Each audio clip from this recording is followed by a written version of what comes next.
Jonás. Eh, Jonás, él sí tenemos un dato en Segundo de Reyes 14, Segundo de Reyes 14, eh,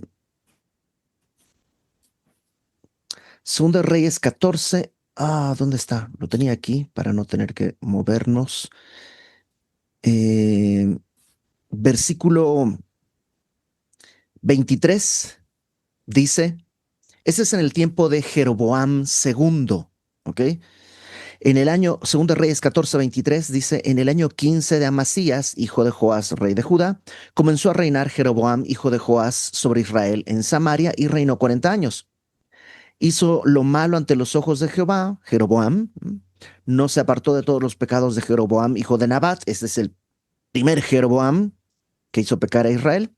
Restauró los límites de Israel desde la entrada de Hamat hasta el mar de Arabá, conforme a la palabra de Jehová, Dios de Israel, la cual él había hablado por su siervo Jonás, hijo de Amitai, profeta que fue de Gad Hefer.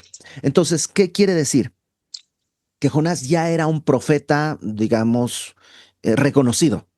Ya había dado profecías y en la antigüedad la cosa era muy sencilla. Un profeta era genuino si lo que decía se cumplía. Si no se cumplía, se consideraba falso profeta y se lo apedreaba. Entonces, el hecho de que haya profetizado, de que se haya cumplido y está registrado además que se cumplió tal como Jonás lo había profetizado, nos muestra que Jonás era un profeta genuino, era un hombre de Dios, era un profeta real. Y eso ya nos pone un punto en la historia que, a diferencia de Joel, ¿te acuerdas que Joel no sabemos bien cómo ubicarlo? Jonás está muy claro. Todavía existe el reino de Israel y el reino de Judá, están los dos reinos. ¿Qué más tenemos que saber de Jonás?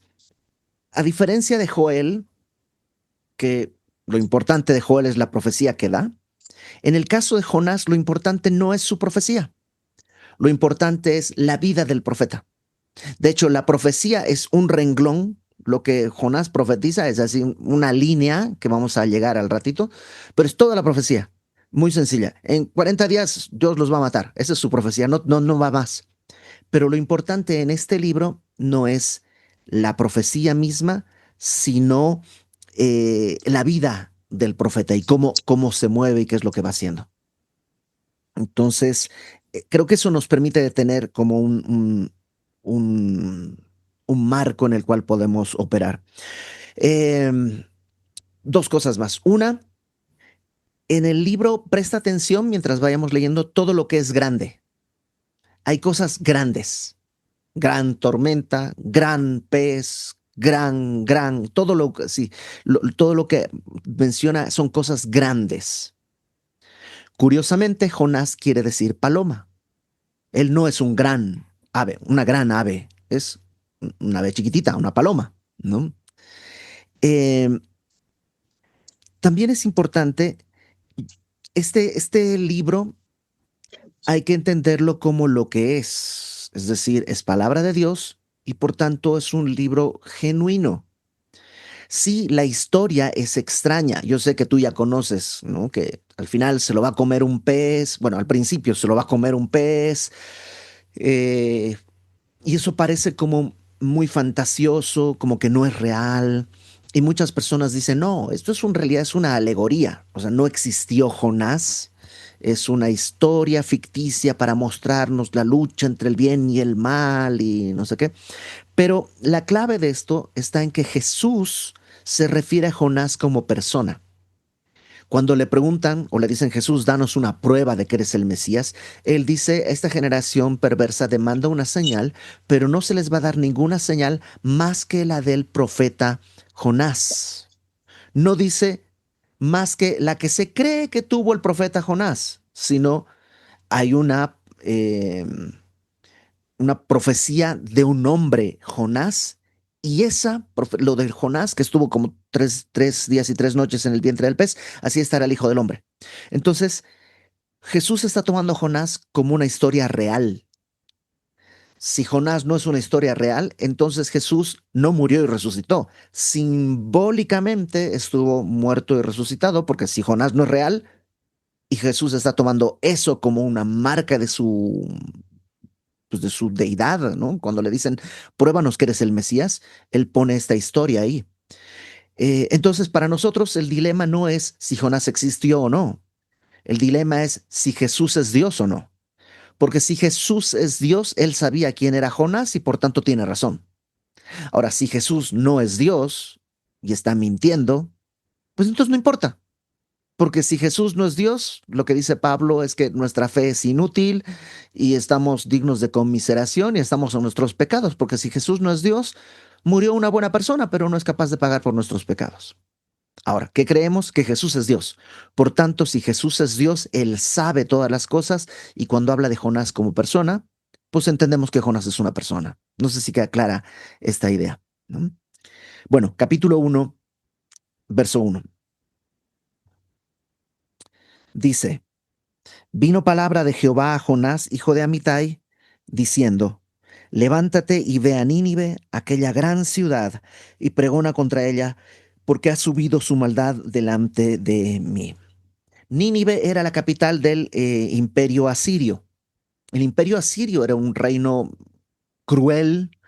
Cuentan algunas narraciones que se han encontrado en piedras y cosas así, que por ejemplo tenían la costumbre de cuando conquistaban algo, que era un imperio grande, tomar a los jefes, decapitarlos y colgar sus cabezas en la puerta de la entrada de las ciudades para que pues eso produzca temor, que incluso desollaban vivas a las personas, es decir, les quitaban la piel y con esa piel fabricaban cosas. Entonces tú entrabas, oye, qué bonita tu sala. Ah, pues fíjate, es del jefe de la tribu que conquistamos la semana pasada. La usé para retapizar mis sillas. O sea, era ese nivel de crueldad el que tenían los asirios. Los asirios, repito, estamos en el tiempo en que hay reino del norte y reino del sur. Y Asiria está más al norte, Nínive es la capital. Y Dios le está diciendo a Jonás, ve a Nínive. Es el equivalente, por decir algo, ¿no? Ponte la playera de Chivas y ve al Azteca, al Estadio Azteca, ¿no? O sea, es como que no tiene sentido porque los ninivitas son el enemigo. Y en el capítulo 4 vamos a ver la razón que tiene Jonás en su pensamiento, ¿no?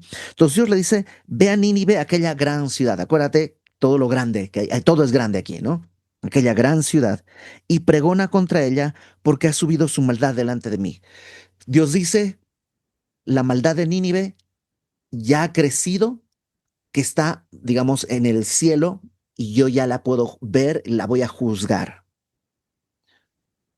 Jonás, verso 3, se levantó para huir de la presencia de Jehová a Tarsis y descendió a Jope y halló una nave que partía para Tarsis.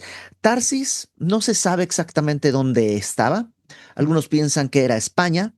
Entonces ten en cuenta que estamos en en Tierra Santa, pues cruzar todo el Mediterráneo, tienes que cruzar Grecia, tienes que cruzar Italia y llegas a España.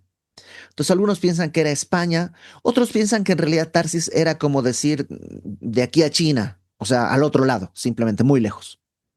No importa, lo importante es que Jonás, en vez de, si digamos, si este es la costa del mar Mediterráneo y aquí está Jerusalén, él va a tomar un barco para irse hacia Tarsis, hacia Europa. Pero Nínive está aquí arriba, o sea, está yendo justo al revés de donde tenía que ir. Es como que aquí desde Querétaro te diga, vete para México, dices, órale, va, y me voy a Monterrey. Es al otro lado, ¿no? Entonces, dice que fue a Jope, eh,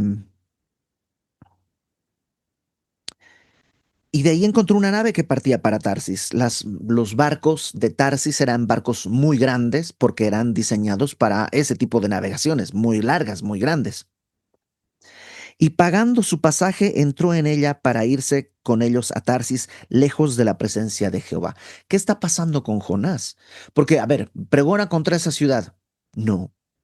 Número uno, hay un temor lógico. O sea, ¿quién se va a meter a Nínive si son tan crueles? Pero por otro lado, más adelante Jonás lo va a admitir, Lo que yo sé, Dios, es que eres tan bueno que si se arrepienten los vas a perdonar. Entonces prefiero que su maldad siga subiendo hasta que ya se ahoguen y se mueran solos. Y tú dices, ¿ese es el varón de Dios? ¿Ese es el profeta? Sí, no es un advenedizo, no es un principiante, es un profeta de Dios que, número uno, está en desacuerdo con la voluntad de Dios y número dos, eh, está activamente huyendo de la voluntad de Dios. Ahora, creo que una de las cosas que podemos aprender de esto es que eh, a veces no nos va a gustar la voluntad de Dios. No estoy de acuerdo. No estoy de acuerdo que perdones a esta persona que tanto daño me ha hecho. No estoy de acuerdo. Y a veces vamos a hacer todo para huir de hacer la voluntad de Dios. Y fíjate, los barcos a Tarsis, entenderás, no salían cada hora. No es como que vas a la central de camiones. ¿Cuándo es el siguiente camión a México? Pues en 20 minutos, ya, listo. Sino que son barcos grandes. Y llega y justo hay un barco que está por salir. Y a veces cuando nos rebelamos contra Dios, las cosas ocurren así. Mira, justo pasó lo que, mira, justo se dio el negocio con el dinero justo que tenía para la cosa que iba a hacer, que Dios ya me había dicho que no hiciera. Porque a veces la rebelión está con un terreno muy pavimentado. Y no solo eso, mira verso 4. Pero Jehová hizo levantar un gran viento. ¿Ves? Aquí hay otra cosa grande, ¿no? Hizo levantar un gran viento en el mar y hubo en el mar una tempestad tan grande que se pensó que se partiría la nave. Estos marineros son hombres experimentados. Ese barco ha estado muchas veces en alta mar y están pensando, esta tormenta es especialmente feroz. ¿Mm? Los marineros tuvieron miedo. Cada uno clamaba a su Dios, como los marineros eran generalmente de distintas naciones. Ahí está un egipcio, ahí hay otro de, no sé, de un griego, y así de cada uno, y están clamando a su Dios. Y dice, echaron al mar los enseres que había en la nave para descargarla de ellos. El mar está tan embravecido, vamos a usar esto, digamos que esto es el barco y está, el agua está aquí, ¿no? Flota hasta aquí. Cuando el mar está tan embravecido, el mar es como si subiera. Por tanto, se puede, pues ya está casi en la orilla y se puede meter. Y lo que necesitas es descargar cosas para que el peso haga que flote un poco. Y dicen, pues, ¿sabes qué? Vamos a tirar todo lo que tenemos porque es mejor llegar a puerto aunque perdamos parte de nuestra carga. Pero Jonás, fíjate, están todos en una tragedia, que socorro, Dios, Zeus, están orando a cada quien a su Dios. Y Jonás había bajado al interior de la nave y se había echado a dormir. Ah, caramba. Sí, a veces cuando huimos de la presencia de Dios y buscamos rebelarnos contra Dios, nos invade una paz maravillosa. Y todos lo hemos vivido.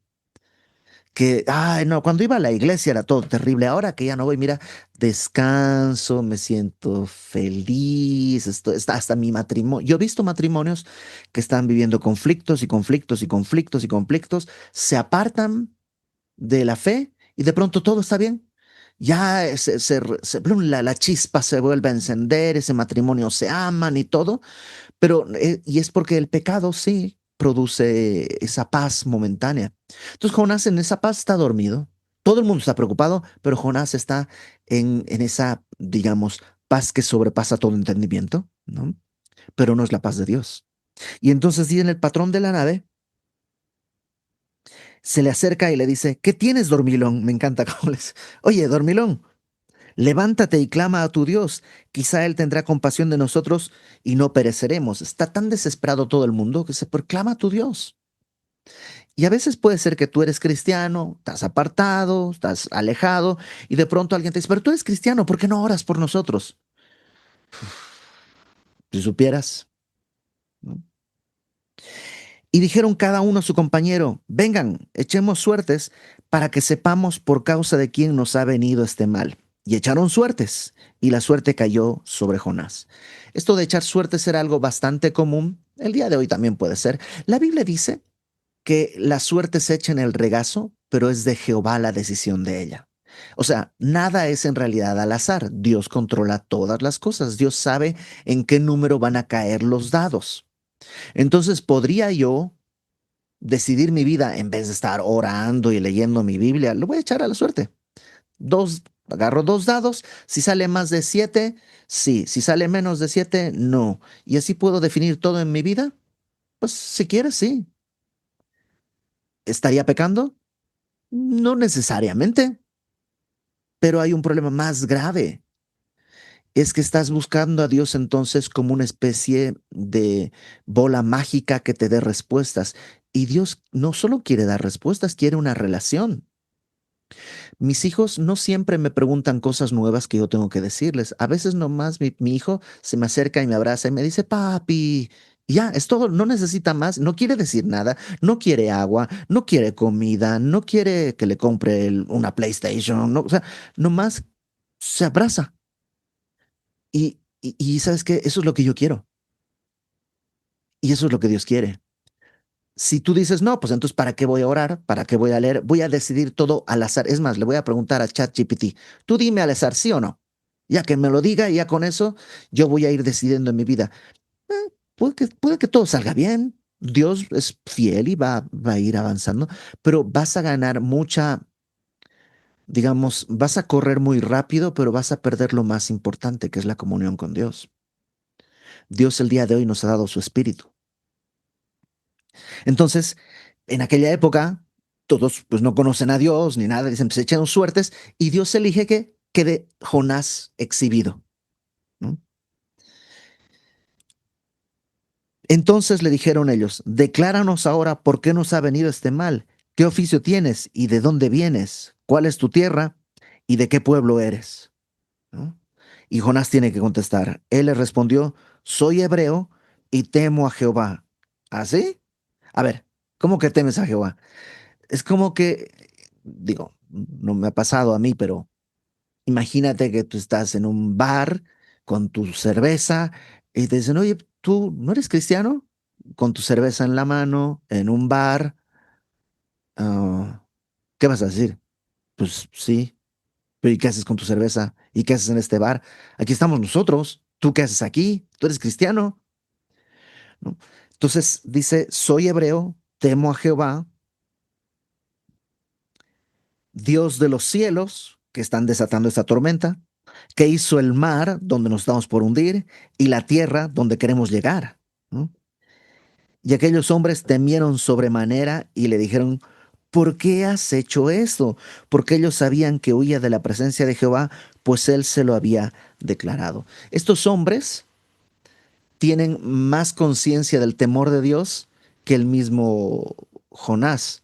O sea, dice, pues estoy huyendo de la presencia de Dios. ¿Qué te pasa? O sea, ¿por qué estás haciendo? No, no, o sea, ¿en qué cabeza cabe huir de Dios? O sea, ¿qué crees que Dios es localizado? Nuestros dioses son locales, pero el Dios hebreo es el Dios de los cielos y la tierra. Los dioses egipcios reinan en Egipto, los dioses asirios reinan en Asiria, los dioses y así, pero el Dios judío es Dios sobre toda la creación, en toda la tierra y en todo el universo.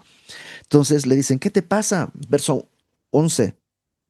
Y le dijeron, ¿qué haremos contigo para que el mar se nos aquiete? Porque el mar se iba embraveciendo más y más. Él le respondió, tomadme y echadme al mar, y el mar se os aquietará, porque yo sé que por mi causa ha venido esta gran tempestad sobre vosotros. Y aquellos hombres trabajaron para hacer volver a la nave a tierra, mas no pudieron porque el mar se iba embraveciendo más y más contra ellos. O sea, estos hombres dicen, ¿qué hacemos? Jonás dice, pues aviéntenme al mar. Es la solución. Y estos hombres tienen misericordia de Jonás, que él los metió en ese problema. Y dicen, no, ¿cómo te vamos a tirar al agua? Vamos a tratar de llegar a una isla, a algún lado para bajarte, pero no te vamos a tirar al agua. Tienen más misericordia por el profeta que el profeta por los de Nínive, porque el profeta lo que quiere es que se mueran los de Nínive. Y estos hombres, está como volteada la escena, ¿no? Está como todo al revés. Y dice que intentaron hacer todo para llegar a tierra, pero no pudieron porque el mar se iba embraveciendo más y más contra ellos. Entonces clamaron a Jehová, ellos. Jonás hasta ahora no ha clamado. Jonás ahorita está enojado con Dios. Y ellos clamaron a Jehová y dijeron, te rogamos ahora, Jehová, que no perezcamos nosotros por la vida de este hombre, ni pongas sobre nosotros la sangre inocente, porque tú, Jehová, has hecho como has querido. Ah, caramba, ellos dicen, Señor, nos sujetamos a tu voluntad. Y Jonás dice, no, yo no. Yo me voy donde yo pueda hacer. Es como si Jonás le dijera a sí mismo, vámonos, donde no haya ni leyes ni nada, nomás nuestro amor contra sí mismo por sí mismo, siguiendo su propio camino. Y estos hombres dicen, Señor, tú has hecho lo que has querido. Tomaron a Jonás, lo echaron al mar, y el mar se aquietó de su furor. Y temieron aquellos hombres a Jehová con gran temor y ofrecieron sacrificio a Jehová e hicieron votos. Entonces uno dice, a ver, ¿quién es el cristiano aquí? ¿No? O sea, ¿quién es el que teme a Dios realmente? Verso 17. Pero Jehová tenía preparado un gran pez que tragase a Jonás, y estuvo Jonás en el vientre del pez 3 días y 3 noches. El pez en el mar, que además dice ahí es grande, es otra cosa grande, ¿no? Un gran pez. eh, este pez no es un castigo de Dios para Jonás, sino es la protección de Dios para Jonás. ¿Cómo sobrevives en el mar, en la mitad del mar? Porque no está en la costa. Si está en la costa, más o menos lo hubieran podido dejar, pero están a la mitad del mar. ¿Cómo sobrevives? ¿Cómo llegas a tierra? Y Dios dice, tengo un pez para protegerte, no para castigarte. Porque acuérdate que la voluntad de Dios no es de mal, es una voluntad buena. Jonás no se merece nada, merece morir ahogado, sí, pero Dios tiene un plan, tiene un pez para protegerlo. Ahora, no va a ser bonito, no va a ser fácil, pero ¿cuál es la otra opción? Que Dios deje que Jonás se vaya y haga su voluntad y se pierda en Tarsis, porque Dios puede mandar a otra persona a Nínive. La cosa no es lo que Dios va a hacer en Nínive, la cosa es lo que Dios quiere hacer en Jonás. Ok, capítulo 2. Pero antes, preguntas, dudas. ¿Alguien tiene alguna duda? A ver, voy a quitar esto para poder verlos a todos. ¿Dudas? ¿Nada? Yo tengo una. Richard. Sí, me, me hace, o sea, me cae mucho en variedad este versículo 1:14 en donde estas personas, ¿no? O sea, que pues, realmente pues no son creyentes, ¿no? Y, y claman a Jehová, ¿no? O sea, y ahorita tú estabas comentando, ¿no? O sea, esta parte de la localidad, digamos, de los dioses, ¿no? Entonces, como que cada zona, pues tenía como sus diosesitos, ¿no? Pero me hace un poco ruido esto, o sea, ¿por qué claman a Jehová cuando a lo mejor yo lo que pensaría es que cada quien clama a sus propios dioses, ¿no? En una Ujú. situación de crisis como esta que están viviendo. Sí, en realidad yo creo que hay dos cosas. Uno, eh, consideremos que Jonás no está contando los detalles, ¿no? Él está contando una historia general. Y hay detalles que no, simplemente no los va a decir porque no son parte del mensaje. Ahora, número dos, ¿por qué adoran a Jehová? Porque es el que aquietó al mar. O sea, una vez que Jonás dijo, yo soy, bueno, el problema es tú con Dios. Y entonces la solución es aventarte al mar. Y una vez que lo hicieron, se aquietó el mar y dijeron, no, pues sí, es cierto, este era el problema, este era el conflicto. Entonces, por eso adoraron en ese sentido a Dios. Ahora, ¿puede adorar a Dios alguien pagano? En cierto sentido, digamos que puede hacer su luchita, ¿no? O sea, puede, puede hacer eso. La gente, los actores y todo, cuando suben a recibir un premio, dicen, no, pues damos gracias a Dios. Y tú dices, a ver, espérate, ¿ya viste tu película? Como que esa película no tiene que ver con adorar a Dios, ni mucho menos. Pero sí, dan gracias a Dios y yo siempre Diosito.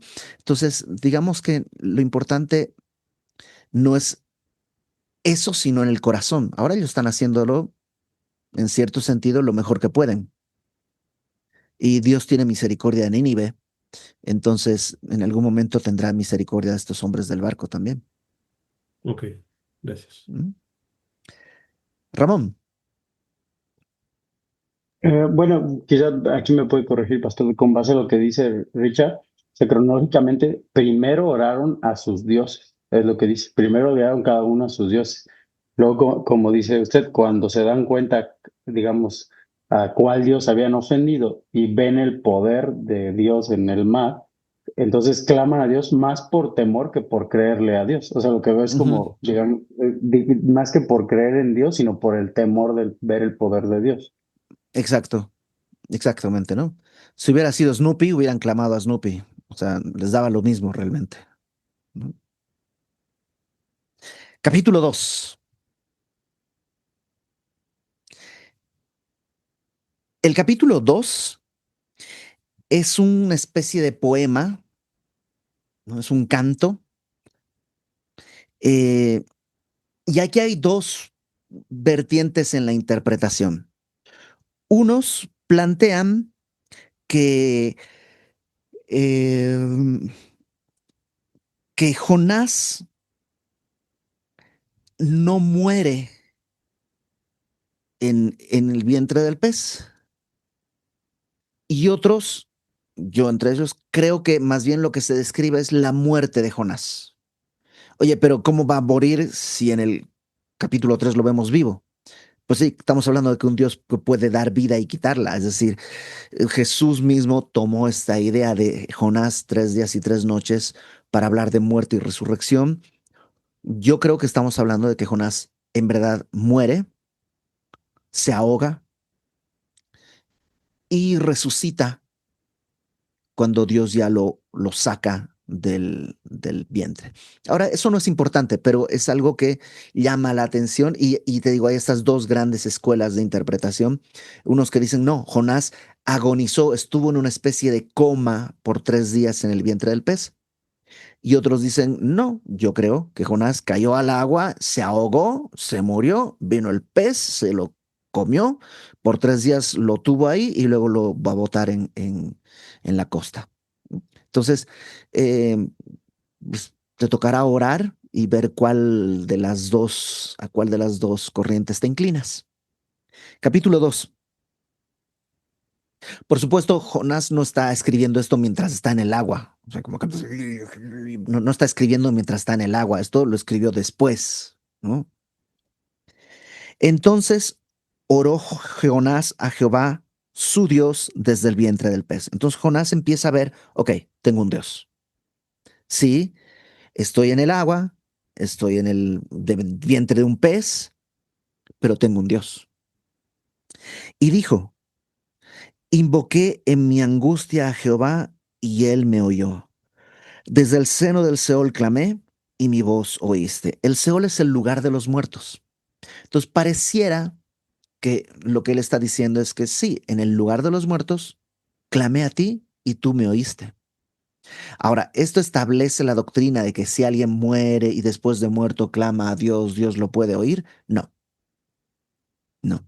Nuevamente, esto es un poema, tiene una manera poética de hablar, no necesariamente está sucediendo en los términos, es como, la poesía nunca dice la verdad, ¿no?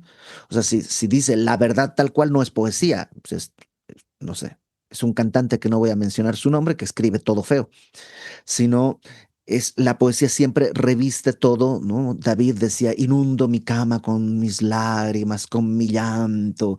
No es real, no es verdad, pero es lo que parece. Entonces, lo que Jonás está contando es que estaba en el seno del Seol, en el lugar de los muertos, y clamé y me escuchaste. ¿No? Verso 3. Aquí está la narración de lo que pasó. Me echaste a lo profundo, en medio de los mares. Es como que cayó en lo hondo, ¿no? En la parte en la que no hace pie, cayó ahí. Me rodeó la corriente. Entonces imagínatelo ahí en el agua y ahora la corriente por encima, tapándolo, ahogándose. Todas tus ondas y tus olas pasaron sobre mí. Y entonces dije, desechado soy de delante de tus ojos. Es como que dice, ok, sí, me desechó, me lo merezco. O sea, era él profeta, pero no soy tan importante como para decirle a Dios, no te voy a hacer caso. No tengo fuerzas para ganarle a la pulseta a Dios. Mas aún veré tu santo templo, ¿no? Pero tiene una esperanza. Las aguas me rodearon hasta el alma. Por eso yo pienso que en verdad se ahogó. Cayó al agua y ahí se ahogó. Las aguas me rodearon hasta el alma. Rodeóme el abismo. El alga se enredó a mi cabeza, como que se hundió hasta que llegó al fondo.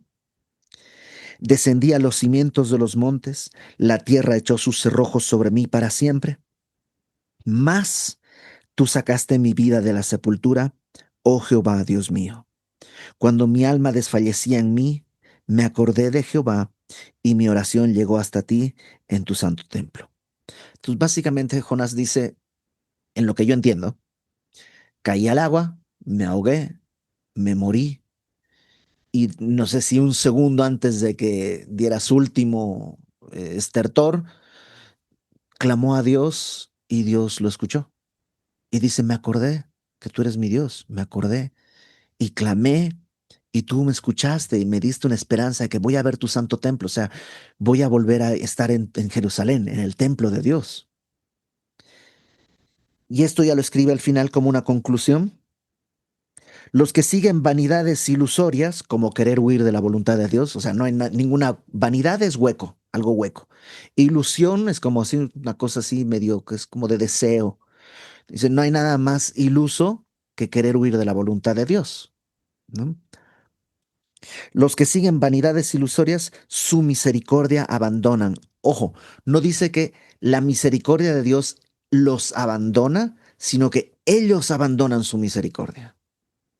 Es como que Dios quiere tener misericordia y tú abandonas ese lugar y te vas por seguir una vanidad ilusoria. Mas yo, ¿no?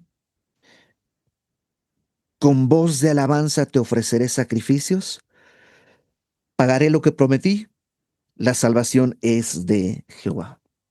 Eso ya está como en futuro, ¿no? Jonás dice, ok, yo voy a alabarte, voy a adorarte con voz de alabanza, te voy a ofrecer sacrificios, que era la manera de sacrificar, de adorar en esa época. El día de hoy no necesitamos eso. Nuestra alabanza vendría a ser una vida transformada, un camino de santidad, etcétera, etcétera. Pagaré lo que prometí, las cosas que había consagrado a ti, la salvación es tuya, la salvación es de Jehová. Esa es la clave. La salvación es de Jehová. No está a la venta, no está a la renta, es de Él. Por tanto, Él la da a quien Él quiere, porque la salvación es de Jehová. Reconocer eso es clave, porque a veces no nosotros, supongo, pero hay esta idea de que me voy a ganar la salvación. No puedes, porque es de Él. Yo tengo, yo uso una Biblia, este ejemplo siempre lo pongo. Yo uso una Biblia que es la Biblia de estudio inductivo. Esta. Y ya no la fabrican. Hubo un rumor de que la iban a hacer, pero ya no la fabrican. Y yo tengo una extra todavía. Y una vez en un tianguis me encontré cuatro. Y entonces me las compré las cuatro. Además estaban súper baratas. Y cuando me las compré, mis amigos me dijeron, por favor, véndeme una Biblia, véndeme una, véndeme una, véndeme una, véndeme una, por favor, véndeme una Biblia, véndeme una. Y yo a todos les decía, no, no está a la venta. ¿Pero cuánto quieres? No la estoy vendiendo, no es cuánto quiero, no está a la venta. Y yo, mira, que no sé qué, y me ofrecieron todo tipo de pagos, ¿no? No tengo amigos millonarios como para que decirte, me ofrecieron millones, pues no, porque mis amigos tampoco tenían, pero sí me ofrecieron mucho dinero para el estándar que teníamos, pero la clave no está en cuánto la quiero vender, es que es mía y no la voy a vender, no está a la venta. Ahora, hubo una persona, la esposa de un pastor a quien yo quiero mucho, que me dijo un día, es una persona mayor, mayor que yo, pues. Y, y me dijo, Ibert, ¿es verdad que tú tienes una Biblia de estudio inductivo? Mira que mi esposo anhela tener una Biblia de esas. ¿En cuánto me la vendes? Y yo me quedé así como que, pues mira, a tu esposo no se la puedo vender, te la regalo, porque es mía y yo puedo dársela a quien yo quiero. Y le regalé esta Biblia para su cumpleaños. La salvación es así. O sea, no es una Biblia, pues me refiero, es de Dios, no está a la venta, no hay nada, y no se trata de que es cara, es que no está a la venta. No hay precio, no hay manera de comprarla, es de Jehová. Pero Él quiere otorgar la salvación. Es su deseo otorgar la salvación. Entonces, eso es lo que está entendiendo Jonás. Ahora, yo creo que esto lo escribió al final de su vida, ¿no? Como que esto está recordando, porque si lo vamos a seguir leyendo, se nota que no ha entendido muy bien esta parte.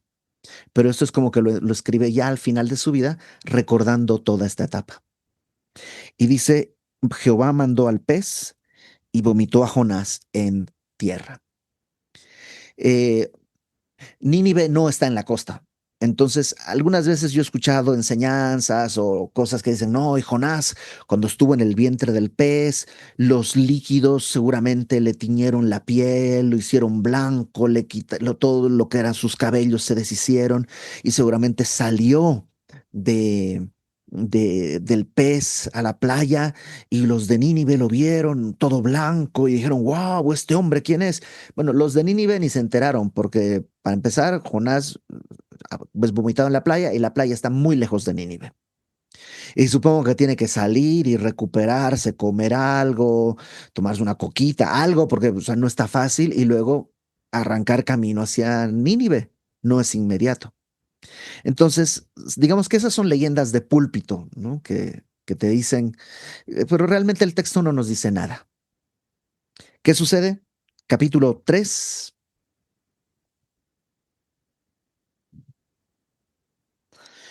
Vino palabra de Jehová por segunda vez a Jonás. No sabemos cuánto tiempo después, si fue una hora, un año, 6 meses, no sabemos, pero se entiende que no mucho después, ya recuperado Jonás, Dios le habla y le dice, levántate y ve a Nínive, aquella gran ciudad, y proclama en ella el mensaje que yo te diré. Vuélvete al capítulo 1, versículo 2. Levántate y ve a Nínive, aquella gran ciudad, y pregona contra ella. Básicamente es el mismo mensaje. O sea, Jonás pudo haberse ahorrado una tormenta, un pez, unos marineros, cuánto dinero habrá gastado en el boleto, o sea, cuánto gastó para volver al punto de partida, porque Dios le dice, ok, ya estás, sí. Te decía, levántate, ve a Nínive, porque Dios no cambia de tema. O sea, no es como que dice Dios, "Ah, ya se me ocurrió una idea mejor. Él es Dios, él ya tiene la mejor idea desde el principio. Entonces, no es como que tú y yo sí vamos probando, no, ya, mira, le vamos a hacer acá y vamos moviéndonos en ese ámbito. Pero Dios no. Dios es bueno, eterno y sabio desde siempre y para siempre. Entonces, una vez que pasa el berrinche de Jonás, como que, ¿listo? ¿Ya terminaste? Sí, a lavarse los dientes y a dormir. O sea, no cambia, porque la instrucción no va a ser distinta, ¿no? Y le dice, ve el mensaje que yo te diré. No tienes que inventar nada, no tienes que imaginar nada. Yo te voy a decir lo que hay que hablar. Y se levantó Jonás y fue a Nínive conforme a la palabra de Jehová. Y era Nínive ciudad grande en extremo de 3 días de camino. O sea, era una ciudad que se recorría en 3 días de camino. Algunos dicen que estos 3 días no son literales, que es como decir era gigante, ¿no? No, no literalmente que tardabas 3 días en recorrerla, sino que era muy grande. Y comenzó Jonás a entrar por la ciudad, camino de un día, y predicaba.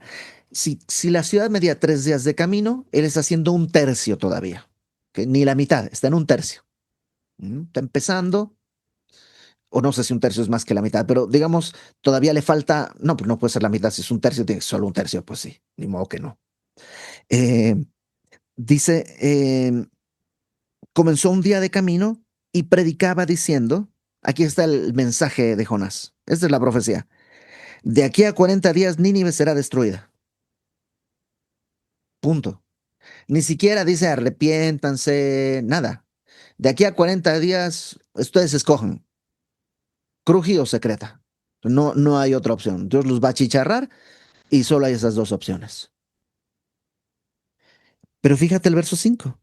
Los hombres de Nínive creyeron a Dios. No creyeron en Dios, lo cual es fácil, sino le creyeron a Dios.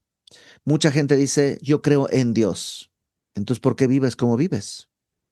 Porque no le has creído a Dios. ¿Mm? Creyeron a Dios y esa fe, que es algo interno, se expresó externamente, dice, proclamaron ayuno, se vistieron de cilicio, de luto, desde el mayor hasta el menor de ellos.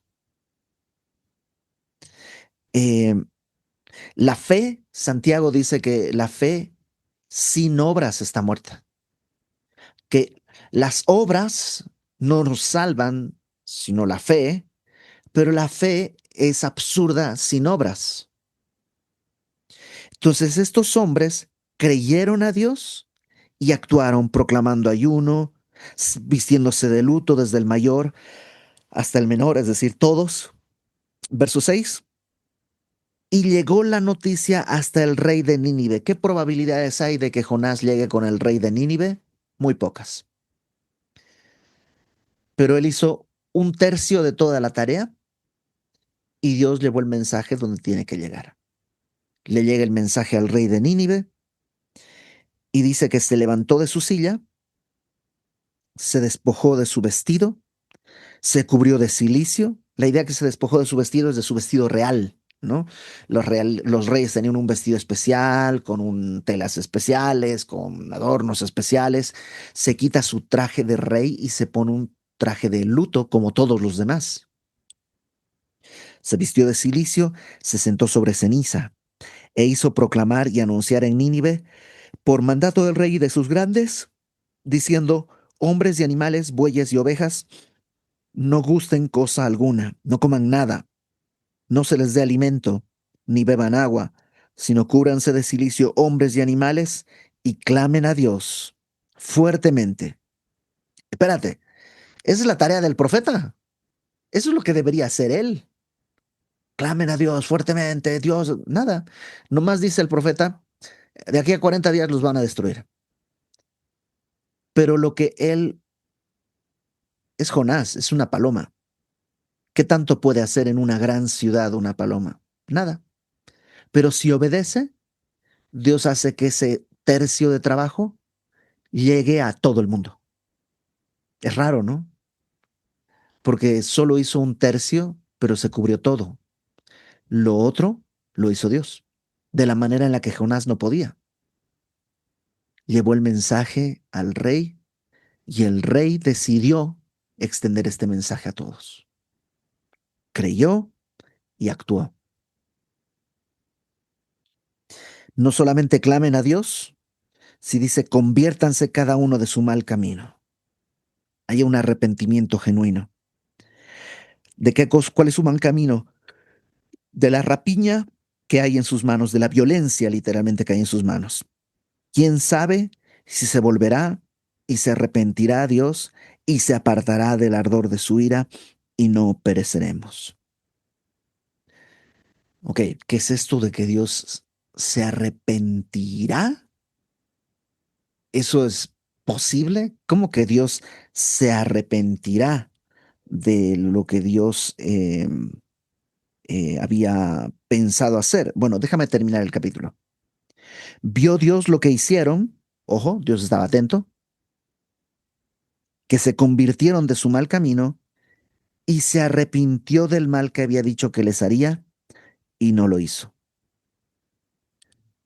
Ok, esto del arrepentimiento de Dios, dejémoslo al lado un ratito y lo revisamos en un segundo. Simplemente eh, consideremos un par de cosas. Eh, el capítulo 3 comienza diciendo, vino palabra de Jehová a Jonás, ¿no? La palabra viene de Dios. Y eso es lo que tú y yo tenemos que proclamar, lo que Dios ya ha revelado. No estamos llamados a inventarnos nuevas historias. Eh, en librerías cristianas y todo, hay montorrononón de libros sobre sermones, ¿no? Hay 365 mensajes. Entonces, hay pastores que compran eso y ahí está el mensaje hecho. Porque la verdad es muy difícil preparar un mensaje para cada semana. A ver, esta semana pues hubo un tema de un atentado terrible ahí en Australia, entonces vamos a hablar acerca de la violencia. Y pues la próxima semana es Navidad, entonces pues, vamos a hablar del amor de la Navidad, la que sigue es del Año Nuevo, pues sí, del Año Nuevo, y la que sigue pues hablaremos sobre los reyes, cómo Jesucristo es el rey, y la que sigue, y así tienes que ir inventando cada tema cada semana. Gracias a Dios a nosotros nos enseñaron desde temprano que enseñamos la palabra y no tenemos que inventarnos mensajes. Lo que está es lo que hay que anunciar y vamos avanzando y proclamando eso. Entonces, eh, vino la palabra de Jonás y eso a nosotros es lo que nos tiene que mover a anunciar. Si te fijas en el verso 1, dice, proclama el mensaje que yo te diré. A regañadientes, pero en el versículo 4 dice que Jonás entraba y predicaba la misma palabra, proclamar. Esa es nuestra tarea. ¿Mm? Número 2, Jonás obedeció. De malas, pero obedeció. Y con eso Dios hace lo que tiene que hacer. Eh, las cosas que Dios te haya